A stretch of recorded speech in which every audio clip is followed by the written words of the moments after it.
Welcome! In this new module on thermogravimetric analysis, we are going to discuss the knowledge that you have to know before analyzing your results. This is the contents outline. First of all, we will see what are these TG and DTG curves. Then we will describe which is the TG curve, which is the direct response of our thermogravimetric analysis. Then we will see which are the different characterization parameters of our thermogravimetric experiments. And finally, I will show you some real TG curves as an example. Regarding the previous knowledge that you have to obtain, you have to know some fundamentals of thermogravimetry, and then you have to know how to design good thermogravimetric experiments. Let's start then with the TG and DTG curves. This is the output of our thermogravimetric analysis, in which we obtain a plot that represents the mass versus the temperature. The sigmoidal shaped curve that we can see is the TG thermogravimetric curve, and the other one, which has a bell shape, is the first order derivative curve, in which we analyze which is the decomposition rate.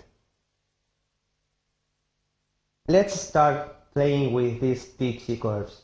The first tip, the first advice that I can give you is that if you have different samples with different masses, don't try to relate them, because they are not. You cannot distinguish between both samples. But if you scale them, you will be able to characterize and to relate and to find the different differences between both samples.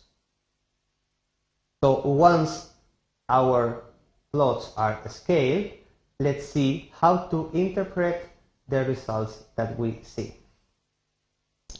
So in the increasing temperature axis, we can see as in the lower or moderate temperature range, so below 150 degrees, we will be able to see the loss of components like water, low molecular weight solvents, or gas desorption, for example.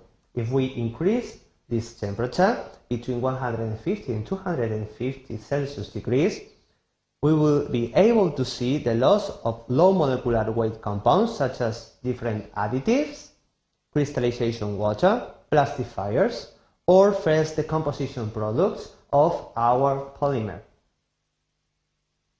When we go to the change of slope in temperatures between 250 and 500 Celsius degrees, we will be able to see the onset of the thermal, if we are analyzing in inert gas, or the thermo-oxidative, if we allow certain content of oxygen, decomposition. If we increase the temperature above 500 degrees, we will find some processes such as carbonization of hydrocarbonated compounds, which pyrolysis has no volatiles formation related. At the end, we will see the presence or not of some different metallic oxides or inorganic salts, ashes. How can we characterize these curves? If we have a look at this TG curve, we can see how we will see two different parameters, such as the mass loss and the residue that we can have in our material if it has some inorganic compounds in it. The most important are the temperatures. In this slide, you can see the onset and endset temperatures that have been obtained as by means of a tangential intercept method. The most important parameter is the decomposition peak temperature, which is the temperature in the middle of the slope that is related to the minimum of the derivative thermogravimetric curve, in which the decomposition rate is maximum. And finally, I'm going to show you some different real TG curves. The most simple, the simplest that you can see is this one, in which a unique decomposition process is shown.